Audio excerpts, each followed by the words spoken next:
Class 10th Urdu की हिस्सा नज़म की गज़ल नंबर 4 है ये।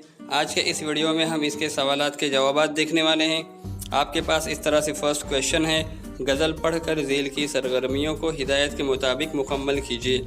सवाल नंबर 1 इधर है और उसके नीचे सवाल नंबर 2 है। इस तरह से आप दोनों के जवाबात को देखकर लिख सकते हैं। उसके बाद सवाल नंबर 3 है, उस अमल को वाज़ह कीजिए जिससे शायर की ज़िंदगी को पशीमानी हो रही है। उसके बाद नीचे सवाल नंबर 4 है और उसका जवाब भी वहीं उसके नीचे दिया हुआ है। उसके बाद इस तरह से यहाँ पर सवाल नंबर 5 है, उसका जवाब भी नीचे तरतीब से दिया हुआ है। आप इस तरह से उसको 2 मिसालों के ज़रिए समझ सकते हैं। उसके बाद यहाँ पर रवा खाका आपको बताना है। एक्टिविटी बेस्ड क्वेश्चन है, आपको रवा खाका मुकम्मल करना है तो आप देख कर सकते हैं। उसके बाद यहाँ पर शेर की तशरीह आपको अपने अल्फाजों में करना है। तो यहाँ पर आपके पास जो शेर है उसकी तशरीह की जा रही है, आप इसको पढ़कर अपने अल्फाजों में लिख सकते हैं। उसके बाद शायर से मुताल्लिक़ मालूमाती खाका मुकम्मल कीजिए, ये भी एक्टिविटी बेस्ड क्वेश्चन है।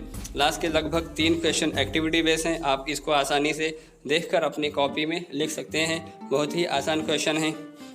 उसके बाद ये है, हिदायत के मुताबिक शेर लिखना है, मतला, हुस्न मतला, और उसके बाद में जो लास्ट है मक्ता और सनत इस्तिआरा। आप इस तरह से इसको देखकर अपने क्वेश्चन के आंसर कंप्लीट कर सकते हैं। उम्मीद करते हैं कि आज की वीडियो आपको पसंद आई होगी। वीडियो पसंद आई हो तो उसे लाइक कीजिए, शेयर कीजिए और चैनल को सब्सक्राइब कीजिए।